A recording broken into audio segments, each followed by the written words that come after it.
Good morning বন্ধুরা, কেমন আছো সবাই? আশা করছি সবাই অনেক ভালো আছো। আমিও অনেক ভালো আছি। সকাল সকাল আজকে সমস্ত কাজ করে নিচ্ছি, তার কারণ আজকে আমরা যাব একটা সুন্দর জায়গায় ঘুরতে। তো কোথায় যাচ্ছি না যাচ্ছি পুরো ভিডিওটা দেখতে থাকো, সমস্তটাই বলছি। অনেক বাসন হয়েছে, টেবিলের মধ্যে পুরো বাসন ছড়িয়ে ছিটিয়ে রয়েছে, সেগুলোকে আগে পরিষ্কার করে ঘরটাকে মুছে বের করবো। যেহেতু আজকে আমরা ঘুরতে যাচ্ছি, তাই আজকে এই ঘরটা পরিষ্কার করছি, ওই ঘরটা করব না। তার কারণ ওখানে সাজুগুজু করব, আসবে, তারপরে একটুখানি পাড়াপাড়ি হবে ঘরটা। তাই এই ঘরটাতে যেহেতু আজকে আমরা থাকছি না, তা ভাবলাম চলো আজকে এই ঘরটাকে একটু গুছিয়ে নেই। অনেক বাসন ছিল, তো সেগুলোকে গুছিয়ে রাখলাম আর বাটিগুলো ঝুড়ির ভিতরে রেখে ঢেকে দিয়েছি। তারপরে আর কি একটুখানি মুছে কুছিয়ে নিয়ে সুন্দর করে গুছিয়ে রাখছি। অনেকটা সকালে ঘুম থেকে উঠেছি, যেহেতু আজকে আমরা ঘুরতে যাচ্ছি আমি, মা, পাখি আর একটা আমার বৌদি আর বৌদির মেয়ে, মানে আমার ভাইস্তি। তো আমরা এই 4-5জন মিলে যাচ্ছি।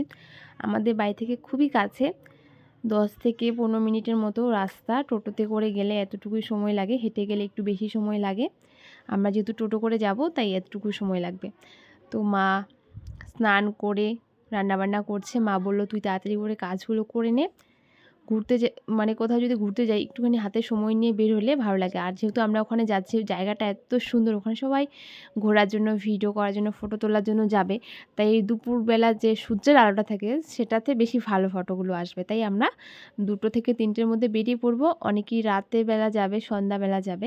তো সন্ধ্যাবেলা ভিউটাও সুন্দর লাগে, দিনের ভিউটাও সুন্দর লাগে। আমরা যাচ্ছি দুপুরবেলা। আমি এতটা ব্যস্ত ছিলাম যে আমি সকালবেলা উঠে পুরো জুতো টুতো খুলে কাজ করা শুরু করে দিয়েছি, মাটি পায়ে ছিলাম। তো ওইভাবে কোনো রকম বিছানাটাকে ঝেড়ে ঝুড়ে নিয়েছি, তারপরে বালিশগুলো দিয়ে দিচ্ছিলাম। আর এখানে আমাদের যেহেতু বিড়ালগুলো শুয়ে থাকে, তাই আমি একটা কাপড়, বিছানা চাদরই সেটা আলাদা করে এক সাইডে দিয়ে রাখি, তারা সেখানে শুয়ে থাকে। একটু আগে ওখানে শুয়েছিল, তাদেরকে আমি যখন বালিশগুলো গুছিয়ে রাখছিলাম ঠিক তখন আমি ওদেরকেও সরিয়ে দিয়েছি। এখন আবার আমার গোছানো হয়ে গিয়েছে, তাই আবার ওকে এখানে এনে দিয়েছি। তো এইভাবে ঘরটাকে গুছিয়ে নিয়েছি। ঘরের নিচটাও খুব খারাপ অবস্থা ছিল, কিছু মাটি আনা হয়েছে, সেগুলো দিয়ে এখন ঘরটাকে মুছে নেব। মাটি দিয়ে ঘর মুছলে মোছাটা অনেক দিন থাকে, এটাই দেখতে একটু ভালো লাগে, আর কিছুই না। তো মাটি আর গোবর ছিল, তো এখন ভাবলাম তাহলে শুধু মাটি দিয়ে মুছে নিই, আর সময়ও নেই। গোবরটা আবার আনতে হতো, আমাদের এদিকে যেহেতু গোবর পাওয়া যায় না, গোবরটা কিন্তু কিনতে হয় আমাদের দিকে। তো তাই আর গোবর, যদি কোনো আমাদের রাস্তাতে গরু যায় পায়খানা করে দেয়, তাহলে আমরা ভাবি যে আমাদের কপালটা খুব ভালো। তো যাই হোক, এদিকে আমরা আমি মাটি দিয়ে ঘরটাকে মুছে নিচ্ছি। একটু জল নিয়েছিলাম, জল আর মাটি দিয়ে ঘরটা মুছে নেবো ভালো করে, তারপরে স্নান করে রেডি হয়ে যাবো। তার আগে যদি কিছু কাজ থাকে সেগুলো করে নিব। তো চলো পুরো কাজগুলো করে নিই, তারপর তোমাদের সঙ্গে দেখা হচ্ছে।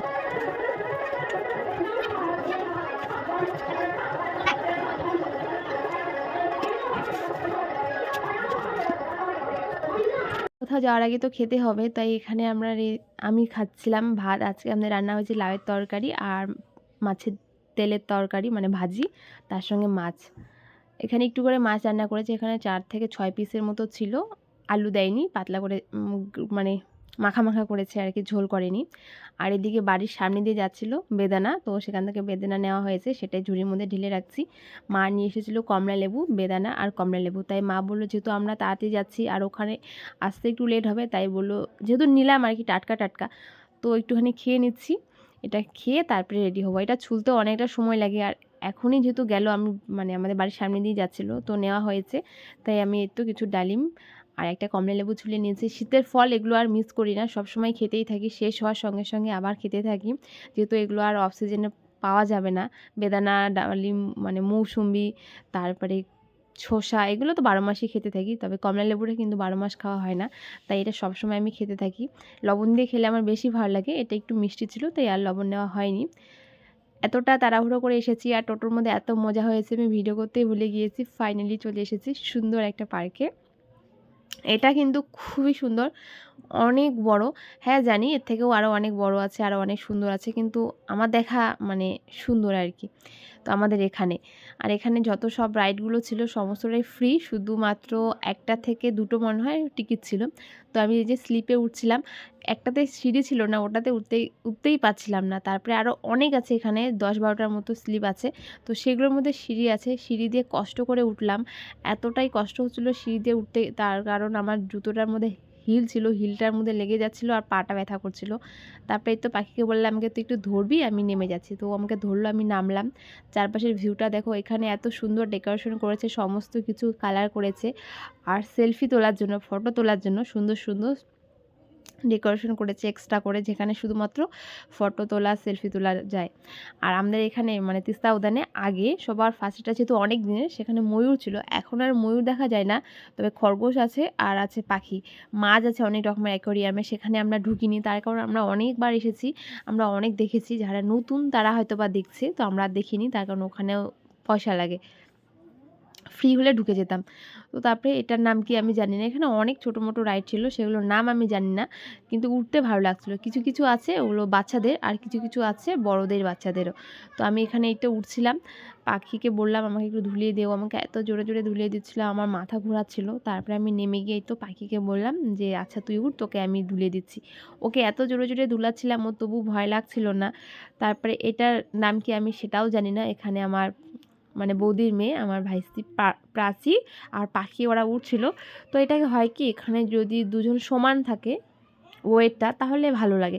একজন বড় একজন ছোট, তাই হচ্ছিল না। ওকে তো, পাখিকে তো নামাতেই পারছিল না আর ওঠাতেও পারছিল না, ওর পাখি নিজে নিজেই করছিল। তাই আমি একটু হেল্প করে দিলাম। তারপরে প্রাচীকে বললাম তুমি একটু নেমে যাও, আমি উঠবো। তো এই তো ও নেমে গেল, এখন আমি এখানে উঠবো। আমার সঙ্গে পাখির মানা ছিল না, আর পাখির সঙ্গে প্রাচীর মানা ছিল না। এখানে মানানোর মধ্যে কেউই ছিল না। তো এই তো আমি কষ্ট করে উঠছিলাম, তার কারণ স্কার্ট পরেছিলাম, তো ওভাবে একটুখানি সমস্যা হচ্ছিলো উঠতে। আমি কষ্ট মষ্ট করে উঠে গেলাম। তারপরে এই তো করছিলাম, আমি নিজে থেকে ওকে উঠাচ্ছি, আবার নিজে থেকেই নামাচ্ছি। ও তো আমাকে ওঠাতে পারবে না, যেহেতু ওর থেকে আমার ওয়েটটা অনেকটা বেশি।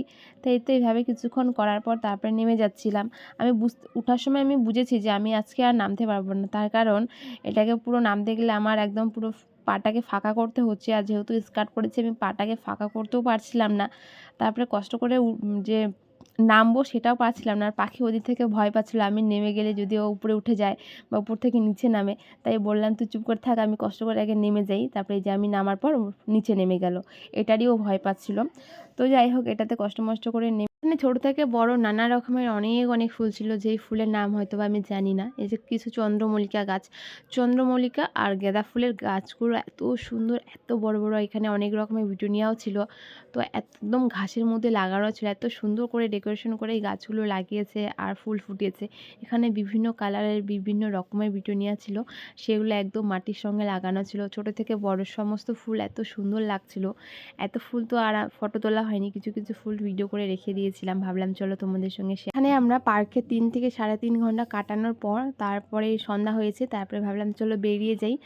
আর এই তো বেরিয়ে এসে দেখো সুন্দর লাইটিং করেছিল, এতটা ভিড় ছিল এখানে। ফুচকার দোকান, তারপরে পেয়ারা মাখা, অনেক কিছু ছিল, সমস্তটাই অনেক ভিড় ছিল। সবাইকে টাটা।